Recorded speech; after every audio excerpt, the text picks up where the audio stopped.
Je suis le père Augustin Ouérémi. Je suis religieux Don Orion, vicaire à la paroisse Saint-Pierre-Claver de Bouno. L'essentiel de ce que nous avons eu à dire à travers les différents intervenants porte sur la cohésion sociale, la culture de la paix. Et cela en passant par nos religions et nos ethnies, qui sont des points très sensibles, mais qui souvent, au lieu de nous réunir, nous divisent. En effet, nos différences sont des richesses, mais c'est à nous de les rendre, de les traduire en richesses. Parce que au lieu d'en faire des richesses, on peut en faire des barrières. Quand c'est comme ça, on rejette l'autre, on n'accepte pas l'autre dans sa différence. Et quand on parle d'ethnie et de religion, on pourrait ajouter aussi, bien sûr, parti politique. Et c'est dans ce sens-là, la tolérance, l'acceptation de l'autre dans ce qu'il est, et doit nous permettre de vivre ensemble, mieux ensemble, dans une certaine cohésion, dans la paix. Donc la fin de ce parcours marque le début d'un nouveau parcours que nous aurons. Parce que tant que la vie continue, nous continuerons d'intervenir pour que la vie soit apaisée. Nous sommes intervenus en deux axes. Que devons-nous faire? Pas seulement le politique. Que devait faire chaque acteur social pour être un croyant exemplaire? La question nécessite une réponse assez simple et claire. Chaque fois que nous allons nous conformer aux principes de nos religions, je veux dire islam, christianisme, bouddhisme et même bouddhisme, chaque fois que nous allons rester fidèles aux principes de notre foi, alors nous serons croyants exemplaires. La deuxième articulation était la tolérance ethnique et religieuse pour une nation prospère. Alors, cette tolérance ethnique et religieuse existe. Malheureusement, ce sont ceux qui traduisent cette tolérance-là en actes, qui trahissent l'esprit et les textes de ces ethnies et de ces religions. Nous prions Dieu qu'il nous oriente dans la bonne direction et la Côte d'Ivoire reste une nation prospère. Alors, la visite du président du PPACI dans la paix m'a inspiré au moins deux choses.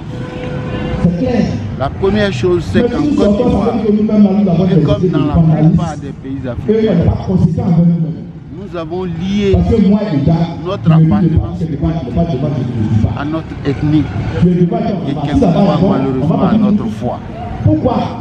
Si j'avais été à la préparation de cette tournée, c'est ce langage que j'allais tenir. Dire que celui qui vient nous rendre visite ne nous rend pas visite parce que nous sommes attirés avec lui. Et nous rend visite parce qu'il est leader d'un parti.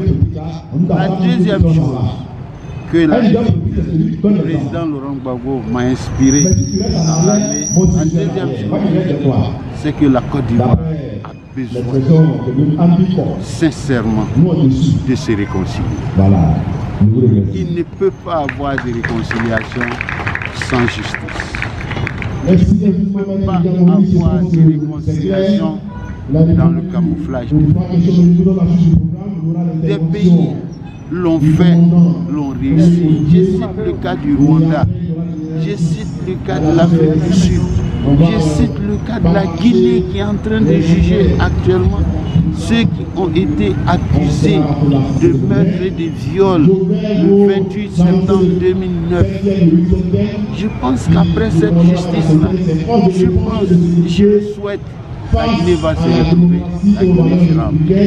Mais si nous ne trouvons pas qui ont été les auteurs, les criminels, de ceux qui ont perdu la vie, dire comme ça, il y a eu 4 000 morts, il y a eu 3 000 morts, nous risquons de nous retrouver face à des kidnappeurs qui vont prétexter qu'ils viennent venger leurs parents qui ont été tués et pour qui on n'a pas rendu justice. Donc, ce sont ces deux faits qui s'appuient. La Côte d'Ivoire a besoin de s'asseoir avec tous ces enfants, sans exclusion, tous ces enfants, ceux qui sont dehors et ceux qui sont dedans, faire la lumière sur ce qui nous est arrivé. Il est un trait. C'est la chose pour moi. Mais nous n'avons pas encore atteint notre objectif dans la mesure où nous pensons qu'il faut que nous finissions véritablement avec les violences, nous finissons avec les manifestations inutiles. Nous savons que en pays, les familles, les peuples, pour ne rien. Nous voulons vraiment finir là. On a vu ça aussi sur les réseaux sociaux. Nous dénonçons ça parce que pour nous, ce n'est pas du tout une bonne image. Et ça nous donne encore des inquiétudes. Parce que nous allons encore vers des affrontements inutiles. Et ça ne sert pas à rien, ces violences-là. Et c'est tout ça là que nous voulons sensibiliser nos jeunes à comprendre que ça ne sert absolument à rien de faire de la violence inutile. La démocratie, ce n'est pas la politique. La démocratie, c'est la constitution de la société à visage humain. C'est-à-dire qu'on va gérer la société pour le bonheur des peuples, pour le respect du droit, pour le respect des valeurs républicaines. Mais ce n'est pas la violence. Nous avons donc échangé sur deux thèmes. Parti politique face à l'état de droit et aux valeurs républicaines. Et nous avons souligné que les partis politiques doivent soumission au droit, tant dans leur création en tant que personne morale et aussi dans leurs activités. Ils doivent avoir un respect scrupuleux pour le droit. Aussi, face aux valeurs républicaines, qui sont des idéaux, n'est-ce pas, que se donne la nation pour pouvoir vivre ensemble. Les partis politiques là doivent non seulement respecter ces idéaux, mais faire leur promotion pour qu'on puisse les approprier. Voici un peu le premier thème. Pour le second thème, la santé juridique du leader politique dans le ministère de rue. Et manifester dans la rue est donc un droit légitime prôné par notre constitution, n'est-ce pas? Cependant, il faut manifester dans le respect scrupuleux de la loi. Et lorsque il y a eu débordement, lorsqu'il y a non-respect de la loi, le leader politique qui, n'est-ce pas, incite les personnes à poser des actes, n'est-ce pas, sous sa coupole, engage sa responsabilité à un double niveau, notamment au plan civil et au plan pénal. Au plan civil, c'est le paiement de dommages et intérêts, notamment conformément à l'article 1382 du Code civil, et au plan pénal, faire donc l'objet, n'est-ce pas, de privation de liberté et de peines complémentaires et mesures de sûreté que la loi, n'est-ce pas, dicte à cet effet. Oui, vous voyez, se fier aux réseaux sociaux pour donner une position serait malvenu, mais je pense qu'il y a des autorités compétentes pour mener la police judiciaire notamment pour situer les responsabilités. Le PPACI a organisé une manifestation et il y a eu des troubles. Est-ce la faute du PPACI ou est-ce que ce sont des éléments extérieurs au PPACI qui ont posé ces troubles-là? Voilà, il faut situer la responsabilité. Et quand on situe la responsabilité, alors, si c'est les éléments du PPACI qui ont posé le trouble, alors ce sont les leaders politiques de ce pays qui engagent la responsabilité. Dans le cas contraire, ce serait l'autre. Tout à l'heure, dans mon intervention, vous avez su que je dis, lorsqu'il y a une manifestation et qu'on dépose pour avoir l'autorisation, l'administration ivoirienne se doit, n'est-ce pas, d'encadrer cette manifestation. Ça, c'est un principe sain en droit. Et si ça a été autorisé, ça veut dire qu'il y avait les moyens de l'encadrement. Si on n'a pas pu encadrer, alors là, on se situe ailleurs. Sinon, on devrait normalement encadrer jusqu'à la fin de cette manifestation si ça a été autorisé. Oui. Effectivement, le PPACI, ici, elle a obtenu toutes les autorisations nécessaires, se devrait voir, n'est-ce pas, sa manifestation encadrée. Si ça n'a pas été encadré, elle peut donc reprocher sur la réputation. Il y a cette cohésion. Le fait de s'appeler frère d'âme, c'est profond. Et donc, force de l'ordre, garant de cette cohésion sociale, commence déjà par nos formations. Et à cette journée de synthèse, je viens d'Ayami. Je dis à la population que je pense comment préserver les biens et les personnes pendant les manifestations de rue. Vous pouvez être minoritaire, mais vous avez aussi le droit de manifester. Ce deuxième thème nous amène à faire comprendre que la minorité, elle a aussi du savoir à donner. Quand on a eu le OK de l'administration et qu'on va se faire encadrer par les forces de l'ordre, il faut qu'on tienne nous-mêmes, les leaders, il faut qu'on tienne les propos conciliateurs à l'endroit de nos amis, nos partisans. La difficulté, c'est que le leader, il dit demain, tout le monde a la place à mon endroit. Il fait les démarches. Il y a deux réponses. Soit elle est positive, elle est autorisée. La journée s'est passée dans une atmosphère de paix. Vraiment, la population de Bono est sortie. Nous avons une journée pacifique. Et vraiment, il y a eu beaucoup la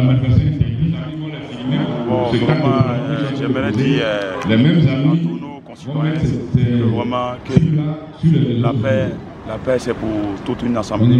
Sans la paix, le pays ne peut pas avancer. Donc c'est à travers la paix, main dans la main, que nous pouvons avancer.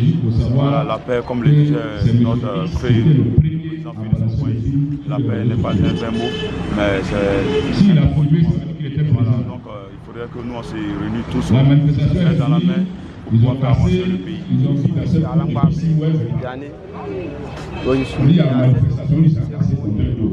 Là, elle va aller pour lancer une manifestation, chacun vient avec son projet. Il y en a qui viennent pour renforcer leur sac de riz, il y en a qui viennent pour régler leurs problèmes. Il y en a qui viennent pour qu'ils collèguent. Parce que nous dit que c'est lui. Il nous faut des preuves. Et ce sont ces preuves vous-même assurer votre sécurité. C'est vrai. Dans la bouche de celui qui était présentement assis. Ça l'a fait passer aujourd'hui, il n'y a pas de la paix. Voilà, les frères saints. Satan, le diable va venir remplir comme avant aujourd'hui, la paix comme avant. Nous sommes dans un pays de démocratie. L'enrôlement des nouveaux majeurs. La liberté de se déplacer qui prime. Un fagot va représenter ici dans une société un candidat.